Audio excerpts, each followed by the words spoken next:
Olá, vamos apresentar hoje no Via Brasil uma série de reportagens sobre os sotaques brasileiros. As diferenças no modo de falar que variam não só de região para região, mas também entre cidades vizinhas. Pesquisadores da língua portuguesa demoraram 10 anos para mapear o país e fizeram o primeiro Atlas Linguístico Brasileiro. A repórter Ana Zimmermann e a equipe da TV Paranaense viajou 16 mil quilômetros para registrar as maneiras de pronunciar as palavras, tão peculiares em cada região do Brasil. A veste, oxe, oxente. O modo de falar pode ser revelador. Tu arrasta mais a língua, então. É uma coisa assim, tu diz diferente. O meu jeito de falar é diferente do seu? Demais. O teu sotaque é diferente, bem diferenciado. Mas quem sabe identificar sotaques? Seu sotaque não é de carioca. É gaúcha. De que cidade tu és? Você tem a cor de catarinense.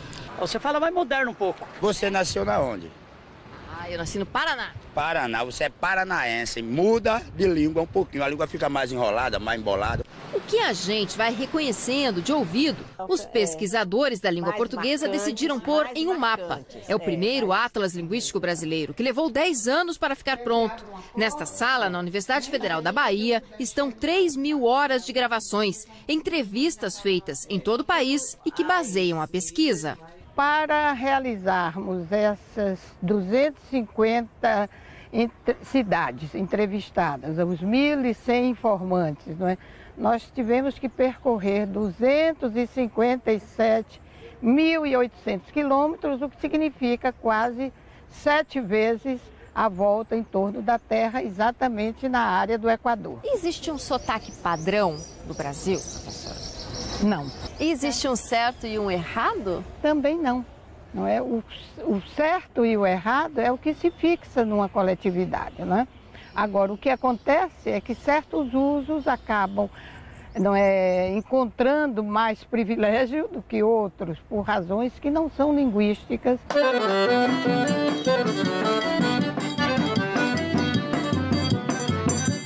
Orgulho do modo que eu falo, do modo que as pessoas que eu convivo falam, acho bacana. Acho que cada região do Brasil tem um modo de falar, um sotaque ou alguma mania, então não me envergonho de falar, não. Nossa equipe de reportagem também partiu pelo país em busca de sotaques. E onde eles estão? A gente aqui de Belo Horizonte não temos sotaque, não. Eu pelo menos não tenho. A gente não tem sotaque. Eu acho que eu não tenho sotaque, hein? Todo brasileiro tem sotaque. Se você mora na parte de cima do país, está assistindo... Televisão. É televisão, aparelho de televisão. Televisão. Você fala televisão, eu falo televisão. Uma letra e 2 formas de falar. É na metade acima e na metade abaixo dessa linha imaginária, como percebeu o Ivan, pernambucano que trabalha em São Paulo. Lá chama em São Paulo chama ele, né? Aqui ele fala televisão, a gente chama televisão. Nós aqui fala televisão, não é não, Serginho? Televisão, pronto. A origem dessa diferença é antiga e os professores não têm uma única explicação. Os colonizadores que trouxeram a língua portuguesa para cá falavam o E mais fechado, E mesmo, e não é. A gente já aprendeu a falar assim, né? Quase que um dialeto, sei lá. Os portugueses tinham vogais fechadas, na maioria das vezes, tinham vogais abertas em casos específicos, em vocábulos específicos. A pessoa aprende em casa a falar assim. Começa assim, a criança ouve a mãe, ouve a família e aprende a falar com vogal aberta, com vogal fechada. Essa mesma vogal, o E, tem uma outra variação. Acaba sendo trocada pela letra I. São poucos os brasileiros que pronunciam o E, assim, bem falado, principalmente no final das palavras, como aqui na região de Curitiba. Leite quente. Leite quente dá dor de dente na gente, não é assim? Leite quente. Na chamada língua do CTG, digamos, associada à cultura gauchesca, os falantes fazem questão, né, de manter a pronúncia E, né, isso é uma marca de identidade, mas às vezes faz isso sem refletir sobre isso, porque é uma característica da fala dessas comunidades. Assim falam os campeiros do Rio Grande do Sul. É alegrete ou alegrete? Alegrete. Fala com E no final. É no final. Os mais gaudérios falam alegrete.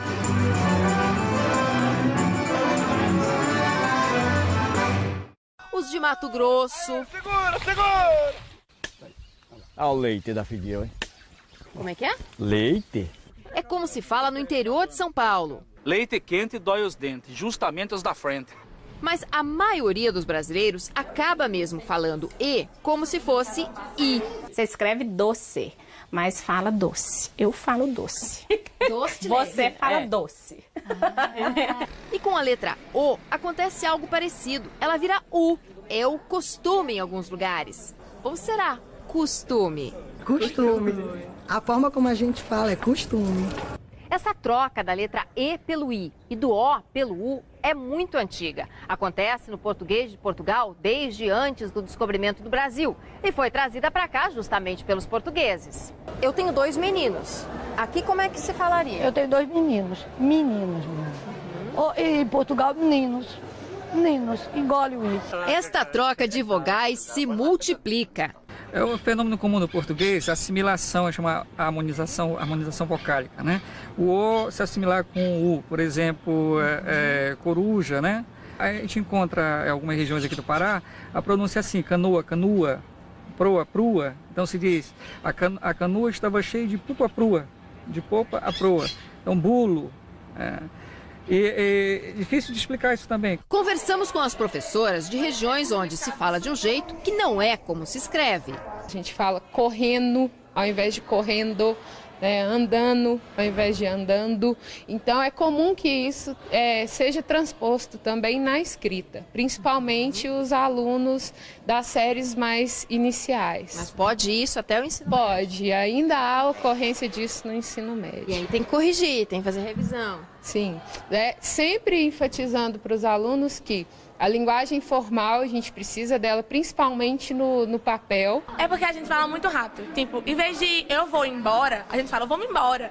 Vai cantando, entendeu? As palavras, Para os pesquisadores dos sotaques, o aluno precisa escrever no português correto, mas o professor deve respeitar os sotaques diferentes. Todas essas diferenças são aceitáveis, que não há o falar bem ou falar mal, que todas as variantes têm a mesma...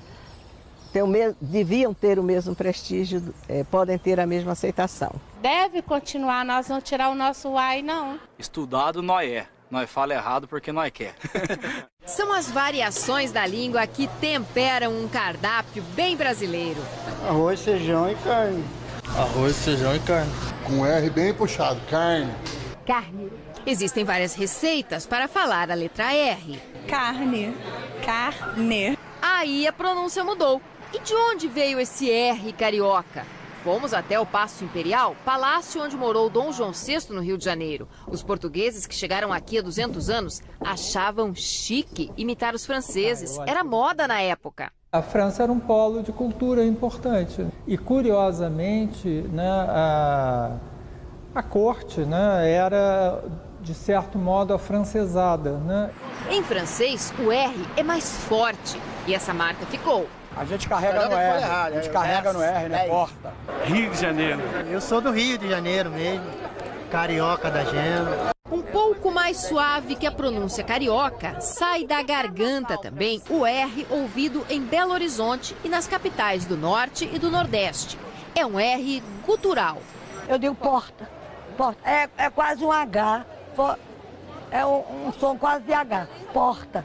Os pesquisadores perceberam que este R desaparece em alguns lugares. Como é que é o nome da cidade aqui? Conta pra mim. Daqui? Salvador. Não pronuncia esse R assim, de formação de Salvador, não. Salvador, pronto. Aqui na Bahia é bastante calor. Calor com R ou calor sem R no final? Calor com R. O pessoal de São Paulo, capital, Curitiba e boa parte dos gaúchos faz o R com a ponta da língua. Os mais gaúchos falam chimarrão. Carroça, carreta, roda. Estamos na Serra Gaúcha. Aqui vivem descendentes de italianos e por aqui o R fica bem mais fraco. O R, né? Porta. Porta. Aí ela diz carro e nós dissemos carro. Às vezes o R falta, outras vezes ele vem com força. Como que é o sotaque daqui? É o R bem puxado. É puxado. Tarde, bem puxado, bem interior. Verde. Como é que é? Verde. Porta. O R é grande demais. Este é o R retroflexo, o popular R caipira. Entre os linguistas, a explicação mais aceita para o surgimento desta forma de falar vem da história do Brasil. Nasceu na época em que padres jesuítas e colonizadores portugueses encontraram índios por aqui e eles tinham que conversar. Seria muito difícil adquirir esse falta, né? E esse falta, assim como em sol, né? Ele foi elevando a língua para a parte posterior. Então, o falta deu um farta. Esse é o R genuinamente brasileiro, o R made in Brasil? É nosso, é o único legítimo, né? Os outros são importados. Caipira escabano. Esse R, nascido no Brasil, foi conquistando espaço, avançando pelo interior.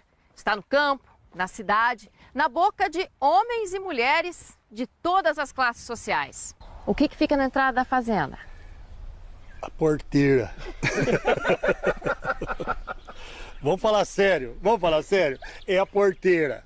Os bandeirantes espalharam o R caipira de São Paulo para o Paraná, Centro-Oeste, Sul de Minas, subindo pelo Rio São Francisco até a Bahia e Sergipe, onde chegou a ser ouvido muito tempo atrás. É porteiro, vamos embora, rasgando uma mala velha e pronto. E chega em Mato Grosso do Sul e Mato Grosso. Porteira de vara. A porteira de vara, aquela é a porteira. Compare nas mesmas palavras os vários R's do Brasil. O que muda e faz o som ficar diferente é a posição da língua na boca e a duração do movimento. Quando ele fala, deixa aí, porta, aí dá pra perceber. Porta. Depois é a porta, né? Porta é porta. Português é porta mesmo. Não pode ser uma porta e não um portão, tem que ser uma porteira. Quem fala o R caipira faz o maior movimento. A porta fala com a língua do céu da boca, porta, né? E a porta você fala com a garganta. Porta pra dentro. Presta atenção no movimento da tua língua. Porta. Ela vai pra dentro, fica... Ela vai pra trás, ela faz uma retroflexão. Entendi. Entendeu?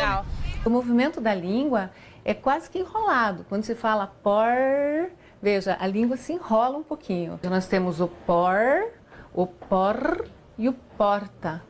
E essa característica é o que define muito o comportamento em relação à forma de pronunciar o R. Este R caipira é tema de livro em Piracicaba. O português fala, por exemplo, o Portugal, né? O índio não conseguia falar Portugal, né? Para então o piracicabano foi adaptando para Portugal, né? O sarto, arto. Isso é uma grife, é um sotaque, né? E virou o hino da torcida, do time do 15. Cachará de forfe, cusperê de grilo, bicarô de pato, gur, 15, cracacá, 15, cracacá. Suvacô de cobra, orelha de besouro, olha a pedra no rio, tiburf, gor, 15, cracacá, 15. E você, acha que fala com sotaque? No próximo bloco, você vai achar graça ouvindo as diferenças nas pronúncias das palavras. Armênia do Carioca, né? Vasco da Gama, esqueci, minha escada na esquina da escola. Estamos bem, estamos aqui no Rio de Janeiro.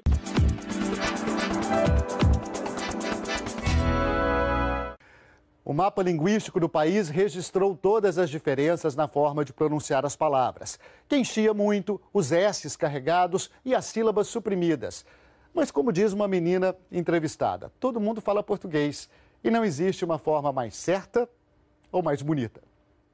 No cardápio típico brasileiro, a gente escuta muitas variações. O arroz branco, aqui o feijão. Feijão. Com I ou sem I? Sem I. Não, peraí, feijão, é com I, claro. Feijão. Fala feijão. Fala feijão, mas é feijão. Como é que se fala? É feijão, feijão. Eu pronuncio feijão. Com I ou sem I? Com I, F-E-I-J-A-T-O. Feijão. Feijão. A gente engole o I, né? Em muitas regiões, a vogal I, quando está com outra, desaparece. Eles falam que mineiro fala muitas vogais juntos. Isso acontece com maior ou menor intensidade por quase todo o país. Em alguns lugares, este I, que some do feijão, aparece no... arroz. Com I ou sem I? Sem I, com I.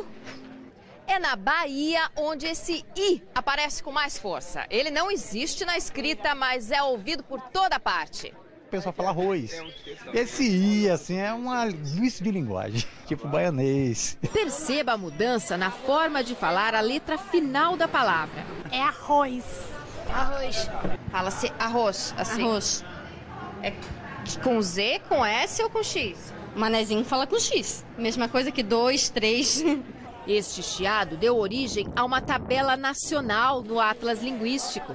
Entre as cidades desse mapa linguístico do Brasil, onde os pesquisadores encontraram o maior índice de S chiado, foi no Rio de Janeiro. Essa é quase uma marca da cidade. Isso é o charme, né, do carioca, né? Vasco da Gama, esqueci, minha escada na esquina da escola. Estamos bem, estamos aqui no Rio de Janeiro. Desfile ou disputa? Esse S meio misturado com X, trocando o E pelo I, não é só aqui no Rio, não. A teoria mais aceita entre os professores é histórica. Atribui o chiado carioca, conhecido como chiado carioca, ao empréstimo do dialeto de Lisboa e também a influência do falar da corte, que era um falar de prestígio e tal. Em segundo lugar, nesse índice de chiado, ficou Belém. E nós viemos até aqui ouvir por quê. E a senhora como é que fala? Quando a gente abre a banana, assim, o que tira dela? Descascado, né? Descascado, né? Esse é o chiado. Descascado, né? Eu falo descascado. A sua palavra é diferente da nossa. Com menos chiado. É. Por isso que Belém ganhou no chiado, ó, em segundo lugar.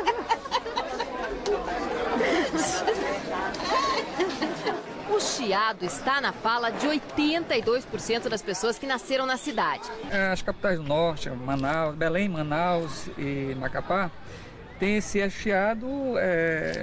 Uma das explicações é a imigração de portugueses que vieram não do continente europeu, de Portugal, mas da Ilha dos Açores. No histórico mercado Ver o Peso, encontramos camarão limpo ou cheio de chiado. Tem com casca e descascado. Só o camarão fresco, outro camarão a gente não trabalhamos aqui. É parecido com o S de Florianópolis, no outro lado do país, que também recebeu colonizadores do arquipélago dos Açores, que pertence a Portugal. Floripa ficou em terceiro lugar na escala do S chiado, 79%. Alguns descascados com bastante S ou se não limpo, né? Mas tem que ter o S. Nós aqui, o Catarina aqui, tem pessoas que vêm de fora para conhecer o nosso sotaque mesmo. Camarão tem com casca, né? O pessoal também vem aqui, compra 2 tipos de camarão com casca, manda nós descascar na hora, nós descascamos na hora. Como é que é o S? O S é diferente do dele. Será que é diferente dele? Não pode. Chama ele. Chama ele aqui, vem cá, ó. 27. Gaúcho. Fala. Filezinho sem casca. Ó. Como é que é? Sem casca. Sem casca. É sem casca. Casca. Ele fala casca, eu falo casca. Então eu se torno mais manezinho. É sem casca. Manezinho é o apelido de quem nasce em Florianópolis. É tão pertinho do Rio Grande do Sul, mas em Porto Alegre os professores não encontraram ninguém chiando para falar o S. Eu falo descascado. Como é que tu fala? É, descascado. Esse chiado, não? Ah, não, sem chiado. Eu sou gaúcha. Gaúcho não chia. Isso aqui, ó, 3. 3 das bolinhas ali e 3 desses da frente.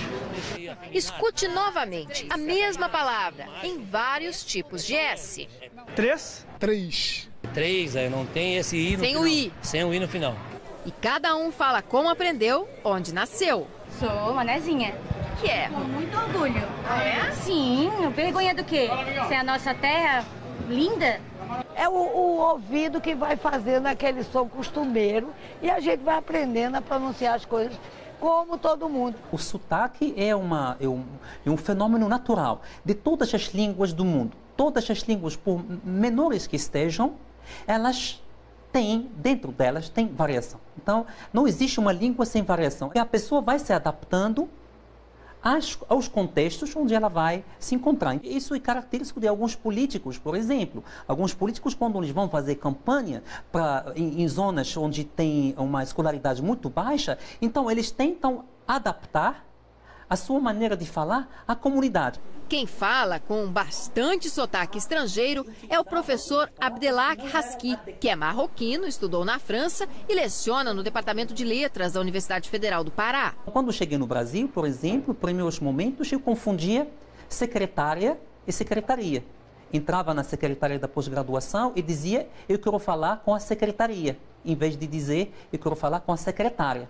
Algumas palavras acabam traduzindo de onde você é. Todo mineiro, que é mineiro mesmo, fala o ai. Tem o ai, sou e o trem. Por que será que o gaúcho fala tchê, o nordestino fala oxente? Oxente. Aí é quando se assusta. A pessoa tem um susto, fala oxente. Entende? Tchê, louco. Quem sabe vamos lá comer algo? O tchê é bem provável que tenha uma origem em língua indígena aqui do sul, né? Mas tchê, assim, a gente usa, como é que é? Esse é um vocativo, né? A gente chama qualquer pessoa, tchê, me diz um negócio. Mas tchê, me fala um negócio. Tchê, o que é tchê? Como cara? É tchê, cara. É isso aí. Meu, como dizem os paulistas, né? A explicação é do professor Luiz Augusto Fischer, que escreveu o dicionário de porto-alegrês. Existe também uma versão cearense, o orélio. Tem palavras que aqui no Ceará é uma coisa e lá fora é outro. Vou falar uma simples, que a gente chama de gigolé, que é o que se coloca aqui na cabeça, que é tiara. Andréia é historiadora e autora de uma novela que está sendo gravada para a rádio. E tu parece um berel, porque faz tudo que aquela beleza de pé de pote quer. Bom, o berel aqui, no caso, é um abestado, que também é um termo nosso, né? E como o som muda quando vamos, por exemplo, para São Paulo. Ô, Belo, onde você vai, Belo? Ô, meu. Orra, meu. Orra, meu. Também tem. Como é que é o R? Orra, meu. Quantos R's tem na palavra? 12. 8 R's. E se entre os paulistanos as letras se multiplicam, elas faltam em outra região do país. Quietinho. Quietinho? Tranquilinho. A gente não corta a palavra porque quer, a gente já aprendeu a falar assim. Quem mais entende de encurtar a palavra são os mineiros. E não pense que é preguiça de falar, não. Os pesquisadores estudaram e descobriram por que isso acontece. É que os mineiros alongam demais as letras do meio da palavra e, para compensar, encurtam o final, que quase desaparece. Disse que o mineiro tem ódio mortal pelas palavras completas, que o mineiro corta palavras, que ele tem preguiça de falar. Na verdade, não é isso. Existe sim quedas de sons finais e até de sílabas no falar de Minas Gerais, mas isso é explicado cientificamente. No falar de Minas Gerais, existe uma diferença de sons em relação aos outros. Isso quer dizer que as nossas vogais, algumas de nossas vogais, elas são pronunciadas com mais intensidade e com maior duração, e outras são pronunciadas consequentemente, com menor duração e com menor intensidade. Massa de tomate, a gente tem costume de falar massa de tomate, vidro de perfume é vidro de perfume. Em Minas não é aonde que eu vou, é onde que eu vou. Esta história de juntar duas palavras em uma é bem antiga e já mudou a forma de tratamento no Brasil. A palavra você é a simplificação de vossa mercê, vós-me-cê, forma de tratar os outros com respeito. Os mais próximos eram chamados de tu. Com o passar do tempo, na grande maioria do país, essa distinção se perdeu e só ficou o você. Mas em alguns pontos isolados, onde essa diferença permaneceu, o tu é usado até hoje no dia a dia. O você, que deriva do vossa mercê, do vós-me-cê, você, foi inicialmente atribuído a um pronome de tratamento ao imperador, aos dirigentes políticos. Isso eleva, entre aspas, uma linguagem para uma elite. Então, querendo estar mais próximo dessa elite, vai haver uma preservação da fala da elite. Os pesquisadores criaram um mapa que mostra onde se usa o pronome tu. Entre as capitais, a campeã foi Porto Alegre, onde de cada 10 pessoas, 6 se referem ao outro como tu. Se fosse lá, pegaste. Não se fala você. Muito difícil. Neste ranking do TU, catarinenses. Tu passa pra lá. Que time tu és, amigo? E maranhenses estão empatados em segundo lugar. Me diz logo a verdade, se tu vai ou não vai. Tu vai? E tu vai chegar lá que hora? Eu vou estar lá às 6h40 te esperando. O tu é normal. É normal dentro do linguajar popular. Tu viste a novela ontem? É uma coisa assim, tu viste? Isso, é. Você fez brigadeiro ontem. O que tu fez ontem, Deixa, chama. Pra ti, o que o Google é? Ele é assim, olha, pra mim é um fenômeno. A pesquisa mostra como a língua varia. Pertinho de estados onde a maioria fala tu, mais de 90% das pessoas só falam você. Pra gente aqui é você. Mas é algum esteja de fora para dizer tu, assim é você, tudo. Você fala você. É. Além de sotaques inconfundíveis, o Atlas Linguístico do Brasil traz também formas de falar bem pouco conhecidas. Aí já vai chover, recolhe a cerâmica, o pote está para fora, vamos recolher, né? Tudo é nosso linguajar cuiabano. Como era antigamente, nosso povo, né? Fala, aqui está no chão, né? Tá sujo. Este som é do português mesmo, de um dialeto antigo que se falava no norte de Portugal. Foi de lá que vieram os imigrantes para a região de Cuiabá há mais de 300 anos em busca de ouro. O ouro acabou e eles ficaram por aqui, isolados, e preservaram o sotaque. Para nós é chuva, né? E é gente? Ou como é que se fala? É gente, né? Para ver uma pessoa. Cachorro latiu. Tem gente chegando aí, cachorro latiu. Então esse que é o problema que nós falamos. Então nós não... É isso aí. Seu Donato nos mostra o Pantanal cheio. Cheio, né? Como é que é? Cheio. Vocês podem vir falar cheio, mas nós aqui é cheio. O professor Elias de Andrade, da Universidade Federal de Mato Grosso, acredita que esta forma de falar recebe muito preconceito e já não é mais repetida pelos mais jovens. Quando ele está na família, ele pratica porque se orgulha disso e porque é a sua história. Mas quando ele sai da família, vai para um shopping center, vai para um cinema, vai para a universidade, e quanto mais escolarização houver, menos ele vai utilizar isso em público. Eu morei um tempo em Porto Alegre, aí lá as pessoas riam muito de eu falar. Ora eu falava chove, ora eu falava chove. Mas os estudiosos já se preocupam com a preservação. O Museu da Língua Portuguesa em São Paulo tem gravações de sotaques de todo o país, que encantaram os ouvidos de Camille, de 11 anos. Todo mundo fala português. Cada um do seu jeito. Exatamente. E com tantos sotaques, não vamos deixar de ensinar uma receita que é a cara do interior do Brasil. A galinha guisada. Caneta e papel na mão. Anote aí.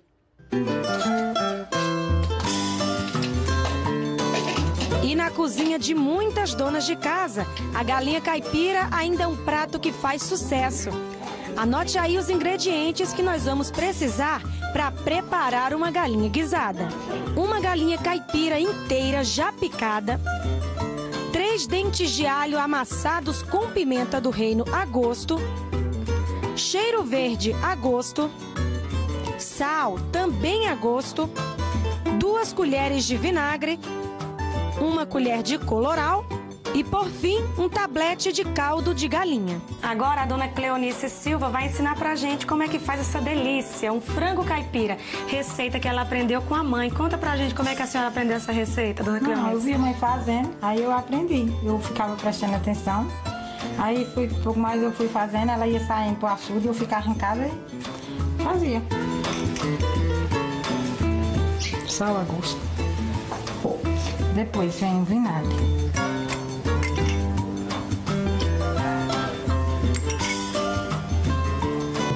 Aí vem o alho. Depois vem coloral. Tem que botar pouco, senão não faz. Aí vem isso aqui, depois. É o chamado cheiro verde, né? Cheiro verde, é. Cebola, cebolinha, coentro, pimenta, pimentão. É, tudo junto aqui.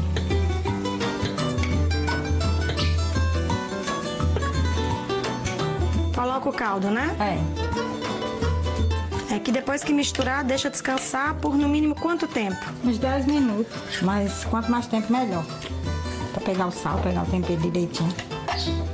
Aí depois de descansar 10 minutinhos na panela, aí coloco meio litro de água, levo fogo, fica uns 10 a 15 minutos, aí já tá pronto.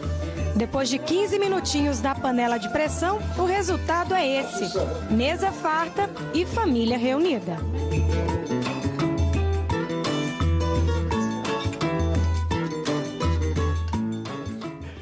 daqui a pouco, o final dessa viagem que percorreu 16 mil quilômetros pelo país, a última reportagem sobre os sotaques brasileiros.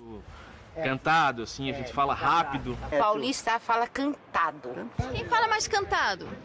Quem fala mais cantado? Eu acho que o baiano, não? Todo mundo no Nordeste fala cantando, só que cada um tem o seu ritmo. Todos nós falamos português, mas às vezes a gente pensa que seria bom um intérprete ou uma legenda para entender o que algumas pessoas estão falando. O Mapa Linguístico do Brasil faz um roteiro, mostra as diferenças, explica o porquê do modo diferente de falar em cada região. E a partir de agora, depois de assistir essa série espetacular de reportagens, você vai estar com o ouvido mais atento a essas diferenças.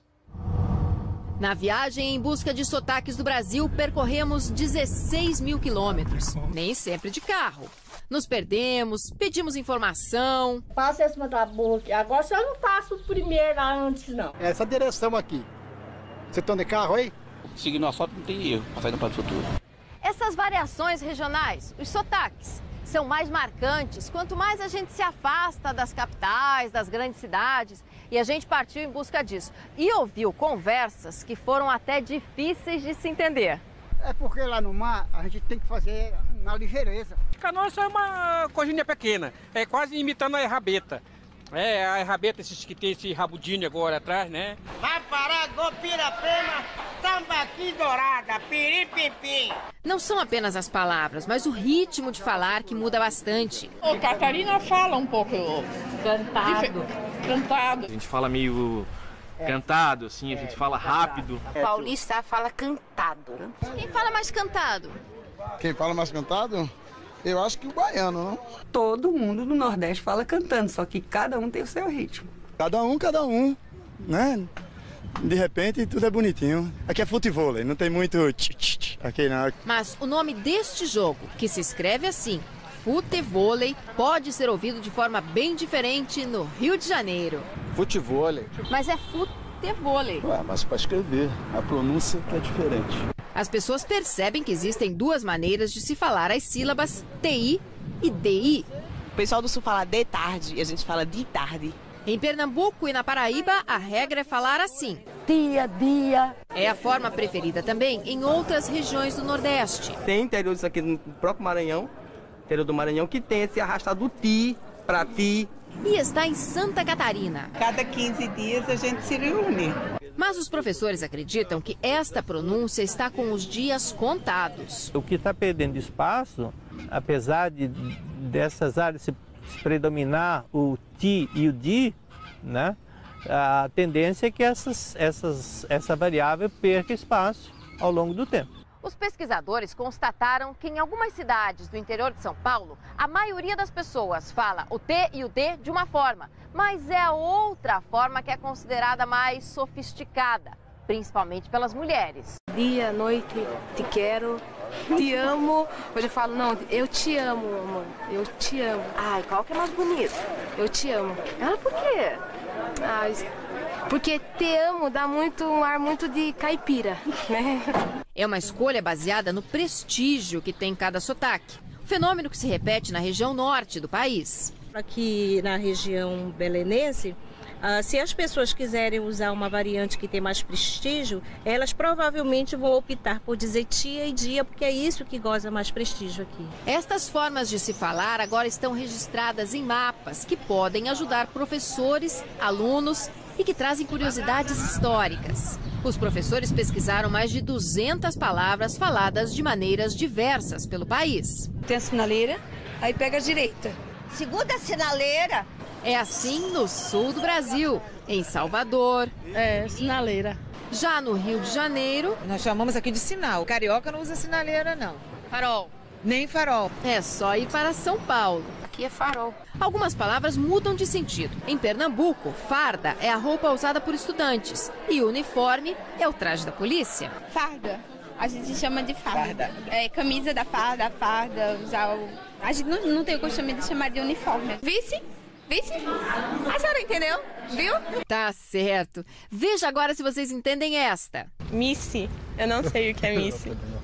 Não faço ideia mesmo. Virilo. Também não sei o que isso significa. Ramona. Ramona? O que é Ramona? Ramona para pregar o cabelo. Esta é a pequena Ramona, do norte do Paraná, que também aparece em Mato Grosso, dividindo espaço com... Invisível. Aí você coloca assim no cabelo. E chama como daí? Aí você coloca o invisível no cabelo. Mas em Pernambuco... Bilírio, geralmente o pessoal conhece como um grampo para colocar em cabelos. Já no salão de beleza em Salvador... Cadê meus mísseis, meu Deus? Cadê o quê? Meus mísseis. Os mísseis é pra prender o cabelo, né? Baiano não fala grampo. Eu não conheço nada assim que fosse grampo. Não. Grampo é de prender papel, é de fazer outra coisa. O grampo seria de um prendedor de papel. No Nordeste, os pesquisadores encontraram o maior número de palavras derivadas de línguas africanas. Para encontrá-las, procure a culinária. Acarajé. Ele está no tabuleiro da Baiana e foi parar no Museu da Língua Portuguesa em São Paulo, que conta a origem do que a gente fala. Acarajé. Bolo de feijão frito do dendê, no dendê. Da onde que vem essa língua? Nigéria, Benin, de Togo e de Gana. Os imigrantes alemães que vieram para o sul do país também trouxeram receitas e palavras. Quando o pessoal pede, costuma chamar de vina. O que é vina? Vina é a forma aportuguesada de Wienerwurst, salsicha em alemão. E o mesmo aconteceu com bolo, que os alemães chamam Kuchen. Isso é uma cuca, tem todos os sabores. Mas para o brasileiro ficou mais fácil falar cuca. Sim. E schmieren, que significa untar, virou... Chimia, tem a de figo, tem a de maçã. Ah, é uma delícia. É novo. Um cliente do sul do país pode se perder entre os doces no mercado de Belo Horizonte. Você tem chimia? Não. Você sabe o que é? Não. Nunca ninguém chegou aqui pedindo chimia pra Não. você? O que é chimia? Chimia geleia, lá no sul. Ah, é? Falando em doce, estas crianças baianas adoram queimado. Queimado? Um pacote de bala a gente chama de queimado. Queimado de maçã, queimado de mel, queimado de hortelã. As crianças pedem, quando chega na barraquinha, me dão queimado de maçã, me dão queimado de mel. No Nordeste, a bala de chupar tem outros dois nomes. Chegar pedindo bala é de fora. É um confeito, é um confeitinho. Confeito mais a leste e bombom até o norte do país. É bombom. No centro-oeste é diferente. Caramelo, né? Caramelo de fruta. E sabe aquele bichinho chato? É mosquito. Pernilongo. Que a gente conhece na região como muriçocas. O que é carapanã? Aquele mosquitinho que ferra a gente. Ele faz... É ruim, né? É muito. E o mapa dos sotaques mostra que o Brasil se divide em áreas de aipim, macaxeira e mandioca. Macaxeira. Aqui chama aipim. Aipim. Vocês estão vendendo macaxeira ou aipim? Mandioca. Aqui é mandioca. E na feira tem outra fruta, com mais nomes ainda. Bergamota. Eu descasco e depois como. Bergamota é essa aqui. Tem bergamota? É. Bergamota? Não. Que é isso? E vocês têm bergamota aqui? Não. O senhor sabe o que é? Nem sei o que é, para falar a verdade. Acho que não tem. Acho que não tem, eu não conheço. E tangerina? Tangerina tem. Tem a tangerina e tem a pocã. A tangerina ela é menos pedida que a outra. Qual que é mais pedida? A pocã. Essa fruta é chamada tangerina no interior porque seja uma fruta pequena.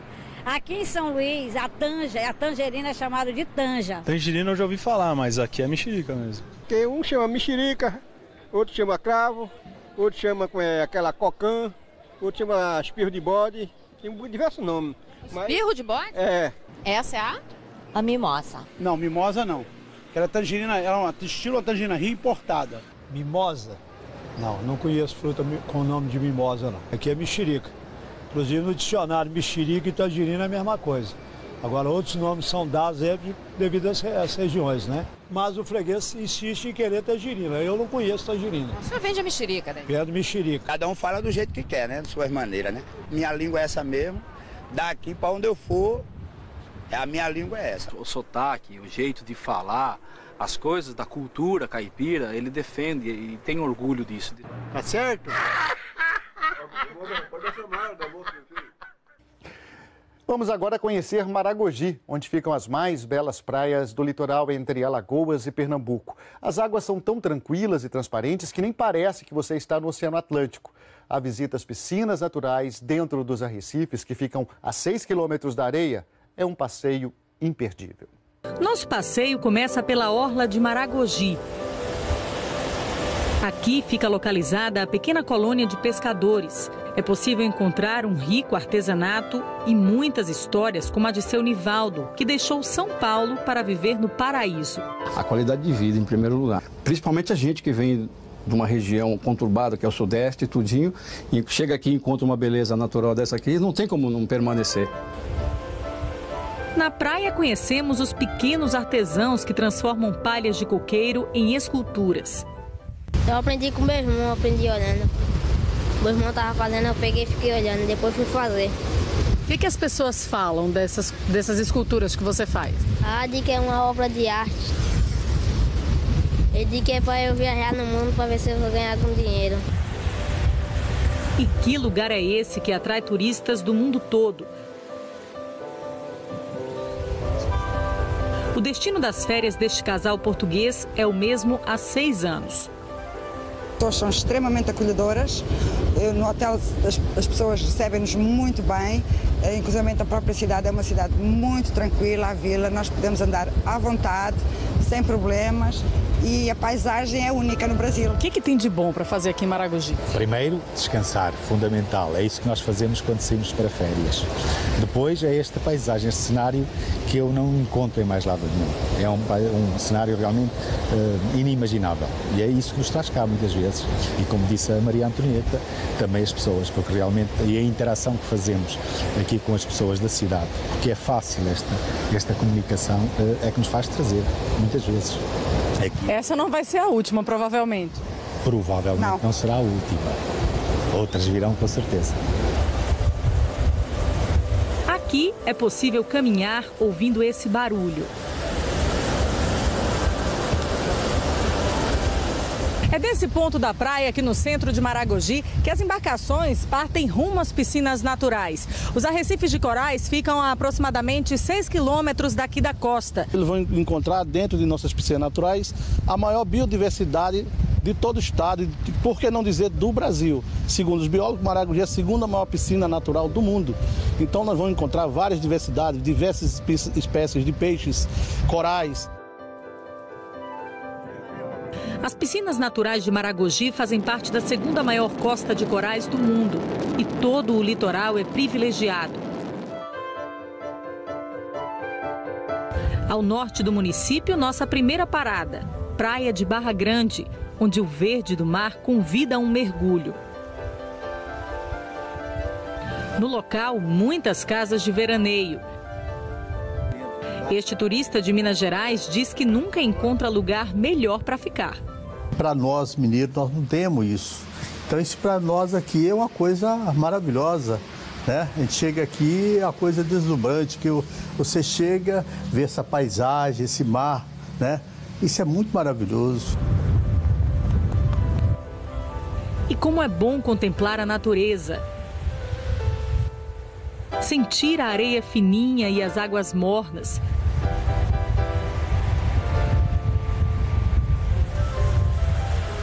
Se deslumbrar com esse paraíso margeado por coqueirais que se estendem até a divisa de Alagoas e Pernambuco. Nas praias de Ponta de Mangue e Peroba. Nós estamos a cerca de 15 quilômetros do centro de Maragogi e parece que nem saímos do lugar de tão bela que se mantém a paisagem. A dica é aproveitar cada minuto como se não tivesse que voltar para casa. E é nos passeios de buggy que os turistas procuram conhecer todos os encantos de Maragogi. Muito bonito o local. Outros amigos vieram para cá também, gostaram, indicaram. E agora vai conhecer mais 7 praias. Sim, vamos andar litoral afora aí.